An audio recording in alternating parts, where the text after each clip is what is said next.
always found that this is, Davos is such a gathering of people. Normally you would sort of meet such people over a period of 6 months, a year, traveling around. But here in one place, you tend to meet people, who you can learn from, who you can interact with. So, Ikram, thank you very much for inviting me here and being a partial sponsor of my visit. Let me just, first, just a brief thing about myself. So, you understand how what my motivation is and how I function. There were far more talented cricketers than me when I started my cricketing career. And when I started, a lot of people were skeptical. I was dropped after my first test match I played, and I was butt of all the jokes of the cricket team. And then it took me 3 years to get back into the team. And then, I, like anyone who competes at that international level, you learn probably the most valuable lesson which any human being can learn in order to succeed in life. And that is the ability to face the bad times. What decides how much a human being will fulfill his potential in life depends upon his ability to face the bad times. Because problem is very talented, educated people with much greater potential than me. I found that the reason why they could not achieve their potential in life because they could not face the bad times. People gave up. An easy, comfortable life is a disaster for human potential. People who have inherited wealth, I have very rarely found them achieving their potential in life. Life is too easy. When I played cricket, I went to the most privileged school in Pakistan with the best facilities. We had coaches, the best cricket ground, probably no school would have a cricket ground like that.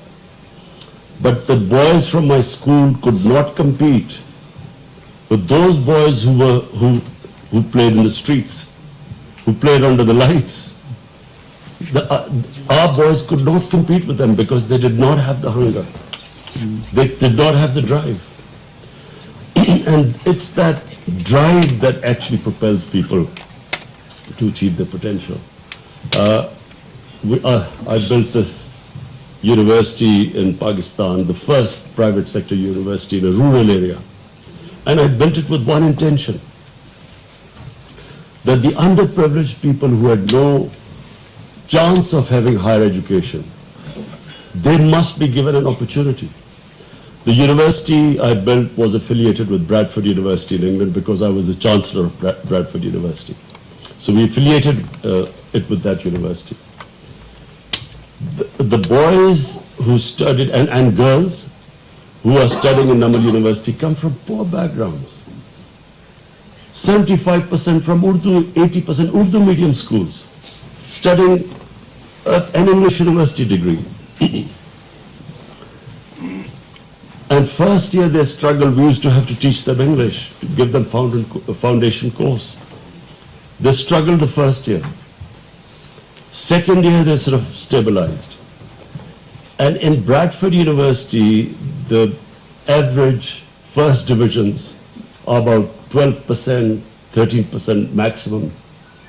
In Namal University, the same Bradford University degrees, examined by Bradford University professors, they got between 55 to 60% first divisions. Poor background people who didn't even have strong basics because they had greater motivation. They had greater hunger. So in sport, I learned how to compete. And the valuable lesson, face the bad times. So I give you an example. Once we got thrashed by India. We went to India to play a series. We got thrashed.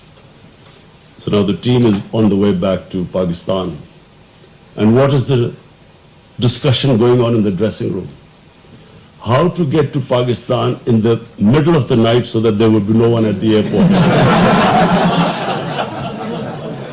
When we arrived at the airport at 4 a.m. in the morning, the custom people made us stand there for 2 hours, confiscated everything, and they made sure that it was light enough so that when we got out, the taxi drivers sort of gave us hell. And yet at the same airport I arrived 7 years later, having beaten India. And we never even made it to the customs. There were 150,000 people at the airport to receive us. So you see, when you have these ups and downs in life, the most valuable lesson, you never lose your head when you go up, and you know the dynamics of coping with the bad times. So the difference in my philosophy. I was 9 years old when I wanted to be a test cricketer. I watched my first cousin. My mother took me to this match in Lahore. He scored a century against England. And I looked at him and I said, I want to be a test cricketer. And it never occurred to me that I would never become a test cricketer. I always thought it was a matter of time. I never realized the struggle I had to go through. Similarly, when my mother died of cancer, I didn't realize there was not a cancer hospital in Pakistan. And then I realized that, I could take my mother out for cancer treatment. What happened to the 95% of the people in the country? So that's when I decided I would build a cancer hospital. I have to confess I was never much of a charity type of a guy. I was not into really giving people, because basically the philosophy of professional sport is that there are no prizes for coming second. You do not have compassion for the losers. So it was actually watching that pain that I decided, watching my mother suffer, I decided I wanted to build this hospital. And I'd never realized how difficult it would be. 4 years of running around, I wasn't getting anywhere. And then Mr. Razak Daud is sitting here. He was on the board of governors and he knows the meeting. We called 20 doctors of Lahore, top doctors, and said, look, how do we go about building this cancer hospital? And this is after 4 years of running around like a headless chicken. And out of 20, 19 said you can't build a cancer hospital in Pakistan. And one said that you might be able to build it, you cannot give free treatment to poor cancer patients because it's very expensive treatment. So, my dream was to build a hospital. And so what I went through, the things I had to do was the greatest learning experience in my life. And eventually when we built the hospital, just to give you an idea now, the hospital was built in 700 million rupees.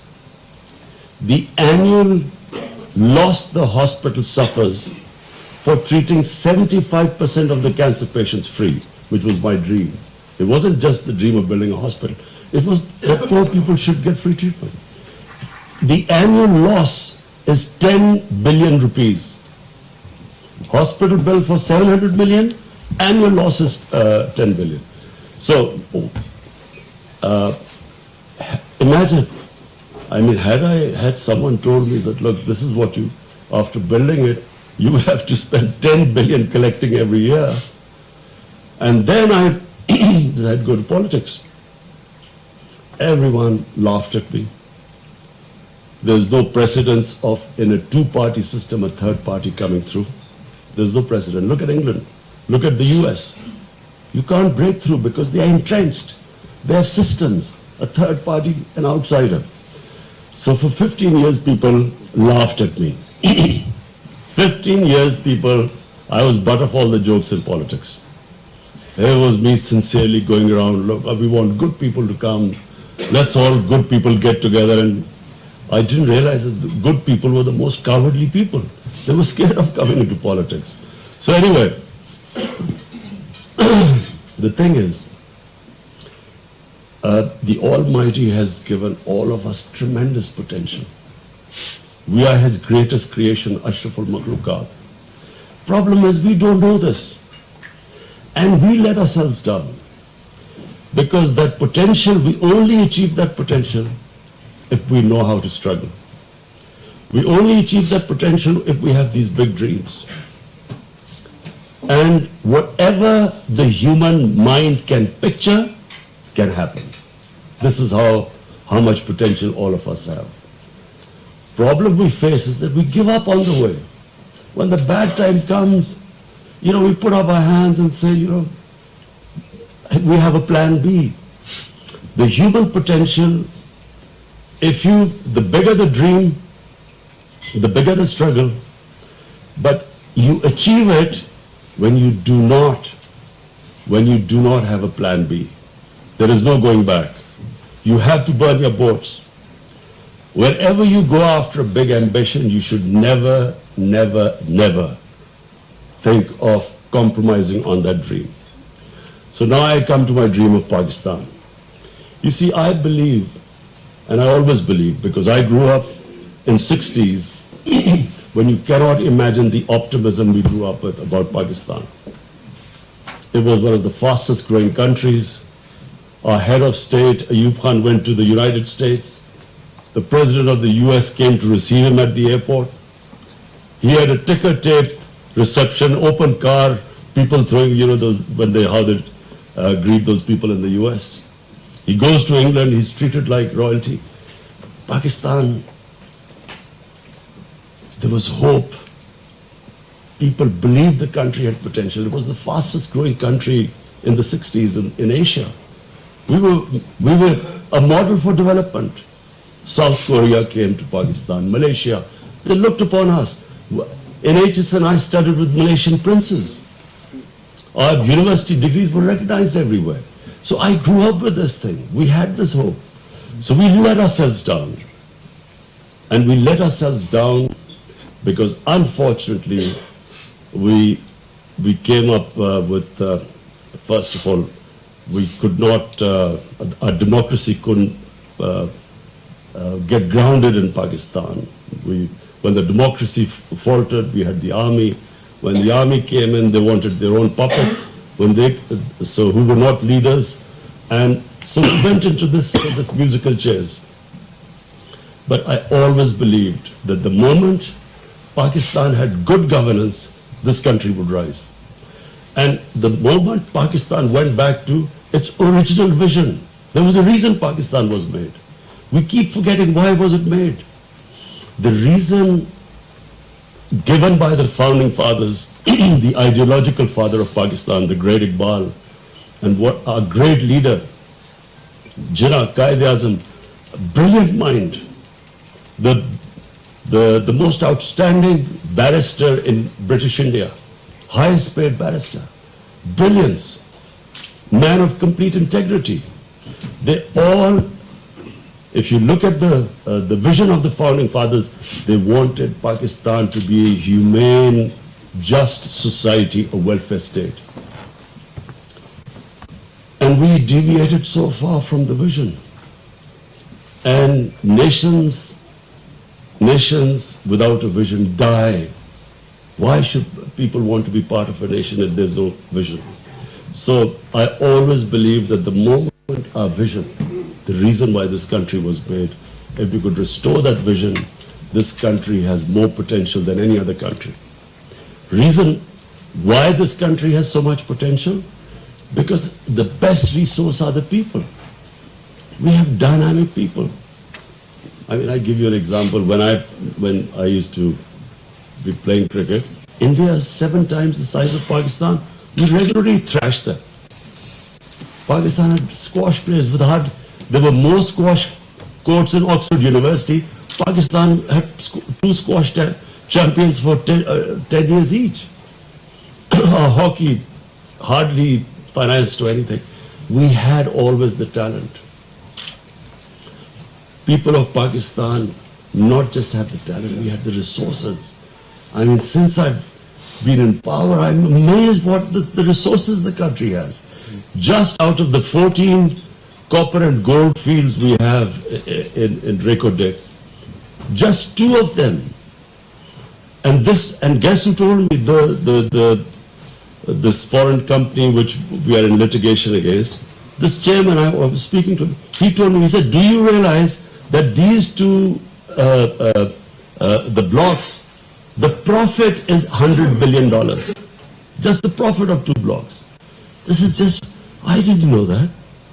And we have coal reserves. We should never have shortage of electricity. Our own coal reserves. We have the most fertile land. When I went to China, they told, I mean, I looked at the productivity of China. It's 3-4 times of Pakistan.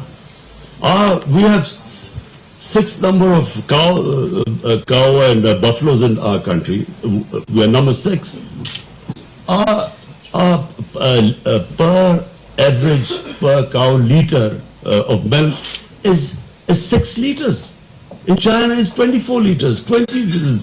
Denmark is 30 liters. So what we have done is that we neglected research in Pakistan. We neglected the basics. Not spending money on our human resources, not spending money on education, not worrying about the education of the masses. It was only for a tiny elite. Which country does it that only 800,000 children go to English medium schools? 3.3 million children in Urdu medium schools. 2.5 million children in Dini madrasas. No one paid any attention. So, now, my vision of Pakistan. We need to return to make it into a welfare state, inclusive development.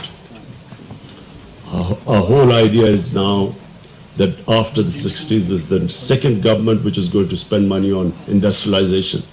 We are giving incentives, encouragement.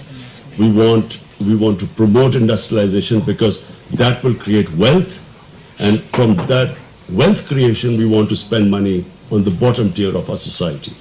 So we have already, despite limited resources, we have the most ambitious poverty alleviation plan called ESAS. I mean, we have allocated in very difficult times 190 billion rupees, the highest amount ever for poverty alleviation. My belief is that if we can concentrate on the bottom section of our society, the government facilitates investors, industrialists, makes it easy for them to do business. In our first year, we have gained 28 places in ease of doing business. Improve our governance system. I honestly believe that we will release the potential of our people. We have let me tell you where the challenges are. The number one challenge is, and by the way, I was reading a blog of Prime Minister Mahathir Mohamad. Now remember, he is probably the greatest statesman of the Muslim world. His achievement in transforming Malaysia, everyone knows about it. Now, and 20 years he was in power. And when I read his blog, he might as well have been talking about Pakistan. He said the problem they're facing is from an entrenched, corrupt status quo, which has been removed after 50 years, one-party system. Same us. We are up against a corrupt status quo which ruled Pakistan for 30 years. And they are entrenched and they have linkages, people who benefited from a corrupt system. So our biggest challenge is facing these people, spreading gloom and doom every day. Every day some sort of scandal comes up which is blown up, all orchestrated. Basically, they do not want the government to succeed because us succeeding means not just them out of power, but they will end up in jails, which some of them already are. Malaysia faces exactly the same thing. Secondly, we face deteriorating, degenerated institutions. What corruption does, number one thing, what the corrupt do is they destroy state institutions because that's the only way they can make money. If I want to make money, I have to hamstring all institutions that dispense justice. So that's a big problem. You can destroy state institutions very quickly, but to restore them takes time. So we are in the process. It's a slow process, but gradually, we institution by institution, we are restoring them. The other problem we face are these huge debts accumulated by the previous government. Our first year, the total amount of tax we collected, which was 4 trillion, 2 trillion went to debt servicing. How do you fund health, education, everything when you just are left with this small amount of tax collection? This year we have to, our debt servicing is 3 trillion.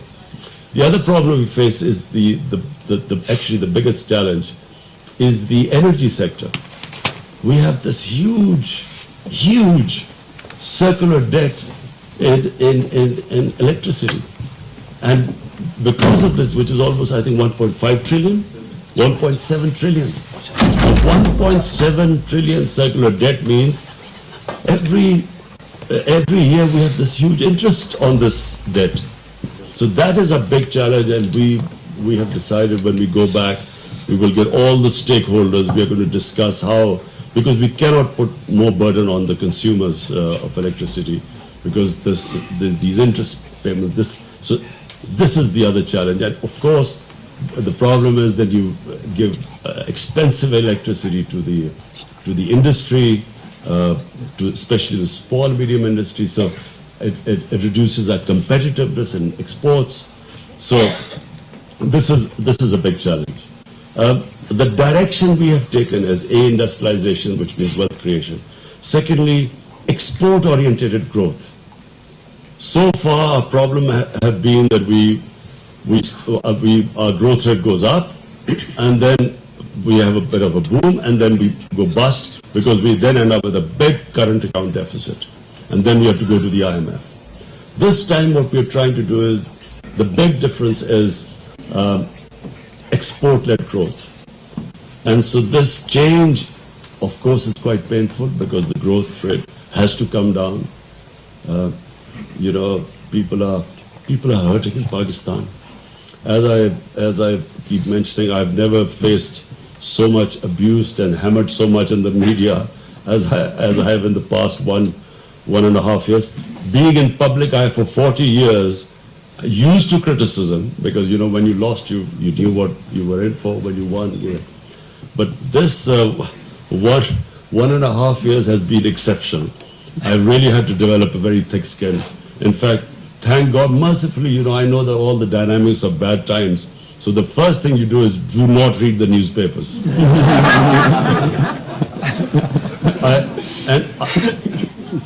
And secondly, do not, whatever happens, do not watch the evening chat shows. I try to make my team, my cabinet, I make them try and understand these dynamics of bad times. Problem is, they watch the chat shows and they come. I watch them in cabinet meetings, all shell-shocked, sitting there. So anyway, don't worry, I'll get them on the same page soon. But we have to. The situation which Pakistan is, where you have this huge interest payments on these debts. Secondly, not very functional state institutions. This process, if we want to change course and improve and achieve our potential, we will have to go through this difficult time. And interestingly, I was reading in the blog, Prime Minister Mahathir Mohamad saying exactly this, says, be patient. I tell them, ghabrana nahi hai. He says, be patient. 2 years or so, we will have to struggle for a while. But I feel, as I see the potential in the country, I feel that once we stick to these reforms, it'll take a lot of political will. It'll take courage to withstand all this criticism. My only thing is I hate to see unemployment, people hurting at the bottom level. And we hope now that our Asas program will kick in and we will provide safety net to to the bottom tier. But whatever happens, anyone, when you have a sick economy, when you bring in reforms is a painful process. I keep telling them, look, it's like we all want to go to heavens, but we don't want to die. Or maybe it's a bad example. It's like,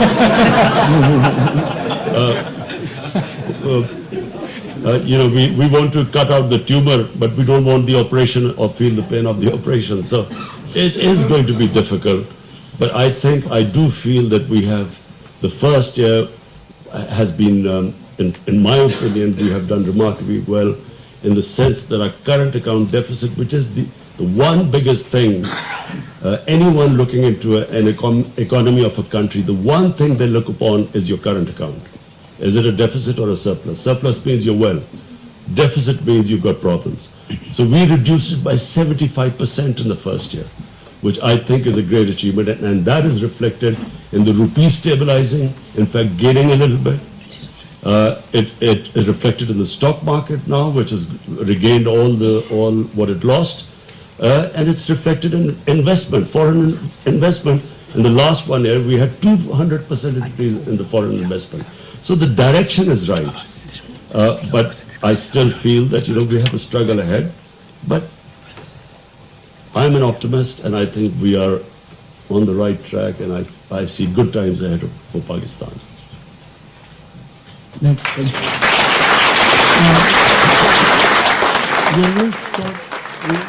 We're running short of time, so we're going to have only a few questions.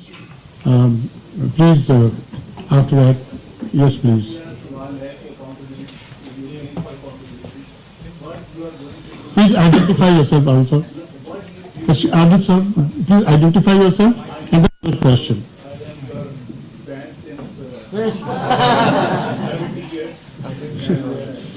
When you were in school.